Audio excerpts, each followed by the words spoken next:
Hello, it's Maggie. I wanted to do the transits for Joe Biden on Election Day, November 3rd, 2020, in the US. So I've already done his natal chart. So I'm just going to jump to his transits. Um, well, first of all, Joe is a Scorpio. So he's definitely a Scorpio. And he has a whole major conjunction in Scorpio. So the sun will be transiting Scorpio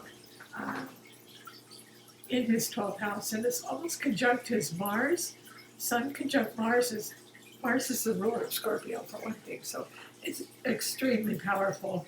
Sun conjunct Mars gives him a lot of ambition, drive, and you may not see it under the surface, but it's there. It's there. He has it. Transiting Mercury and transiting Venus are both in Libra. Venus is in his 10th house, so that gives him good luck, good fortune. It's a great benefic with relationships. So,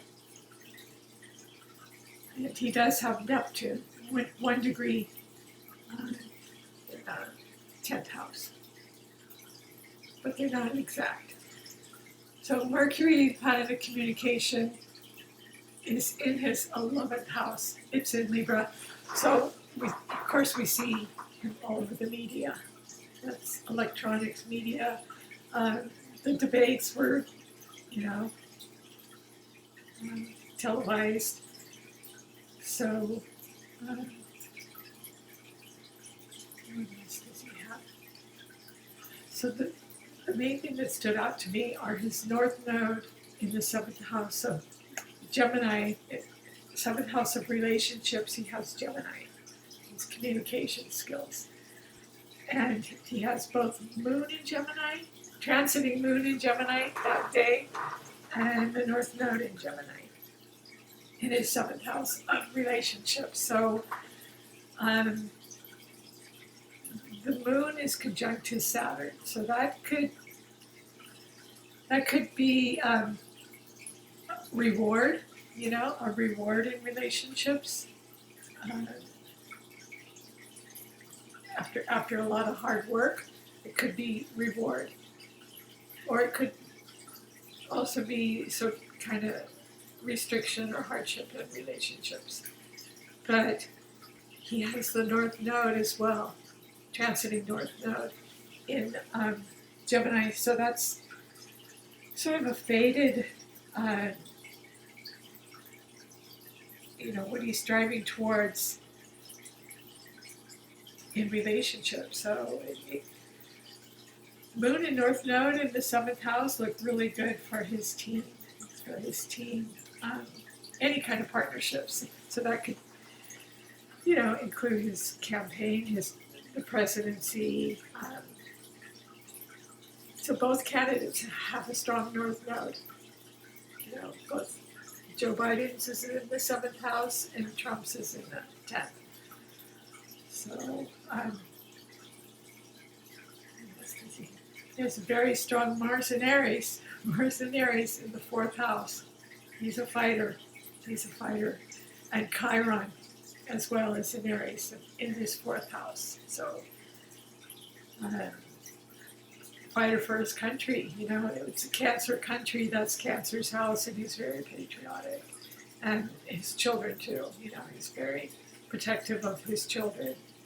And will fight for his children to protect, because it's the house of the home, the house of Cancer. Yeah, and Aries is very strong. It's fire sign with its ruler there. So Neptune is in Pisces, and it's in the 3rd house of third house of communication. So communication in this campaign for both candidates has been for us has really been confusing. For all of us, it's just been full of deception and dishonesty and all kinds of stuff. So there's a lot of hurdles to overcome for for everyone with Neptune in Pisces, and for him with Neptune in the third house. But in spite of it, you know, he carries on. He carries on with his Mars, transiting Mars in the fourth house. He just carries on, and you kind of have to go with the flow with Neptune and Pisces. But the waters can be really, really murky, and already they're murking up the elections, taking away ballot boxes and all kinds of Neptunian intrigue. But you got to roll with the punches, and Joe definitely rolls with the punches with all this Scorpio he has going on. 4 planets in Scorpio, including his sun. What else does he have going? Uranus, planet of unexpected change, unusual change, is in his 5th house. It's in his 5th house. So, and his moon as well is in the 5th house. His natal moon is actually it's 0 degrees Taurus, so he's just coming into the full flush of Taurus. So, you know, it could go either way. I'm certainly not predicting. I'm not predicting. I just wanted to take a look at both candidates' transits for that day, that particular day. And both their north nodes look really significant. And yeah, I do hope it's a fair election. And yeah, I just urge everyone to get out and vote if you haven't already, if you're in the U.S. And I hope everything goes well. If you like this channel, please like, subscribe, and share. Take care. Thank you.